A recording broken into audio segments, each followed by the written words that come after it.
The third Sustainable Development Goal put forth by the United Nations is to ensure healthy lives and promote well-being for all at all ages. In a way, promoting well-being through sustainability is the goal of all the SDGs, but SDG 3 deals more immediately with issues of illness and mortality. Starting at the very beginning of life, SDG 3 aims to significantly reduce maternal, infant, and under 5 mortality. In 2015, over 300,000 women died unnecessarily in childbirth. Unnecessarily because the majority of these deaths could have been prevented had the woman had adequate access to maternal care. Access to care is on the rise, with 80% of births globally in 2018 being performed by a skilled attendant as compared to 70% in 2012.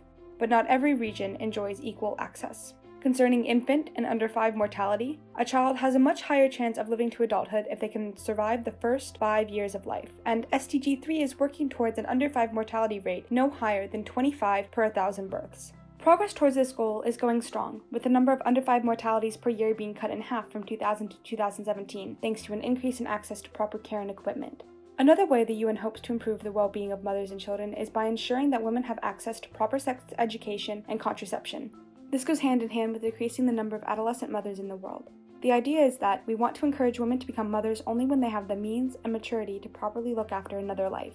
Progress on this front is slower, especially in regions where adolescent mothers are culturally accepted and contraception is rejected, like in sub-Saharan Africa. In a slightly different vein, SDG 3 also encompasses the goal to end the epidemic of AIDS, tuberculosis, malaria, and neglected tropical diseases, and also combat hepatitis, waterborne, and other communicable diseases. While progress towards eradicating these diseases continues, it has slowed considerably, to a point where more effort and investment in treatments is greatly needed if we hope to meet the goals by 2030.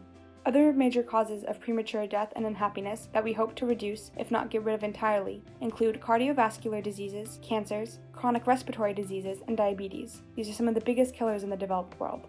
Reducing air pollution and the rate of smoking are good markers of progress, and their decrease would go a long way in decreasing the instances of respiratory and cardiovascular diseases. Improving sanitation and hygiene and decreasing road accidents also plays a role in reducing premature deaths.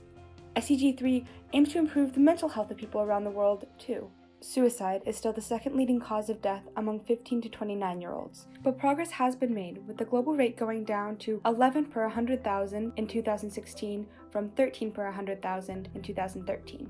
To reach these goals, the role of infrastructure, research, and outreach cannot be understated. SDG 3 hopes to achieve universal health coverage, meaning access to essential healthcare services and safe, effective, and affordable medicines, increasing the amount invested in healthcare and research, and improving the development of healthcare workforces, especially in developing countries, will be a large factor in our ability to move forward and meet the goals. Progress continues to be made in ensuring healthy lives and promoting well-being, but efforts and investments must increase even more if there is hope to meet the goals set out by SDG 3 in the decade to come.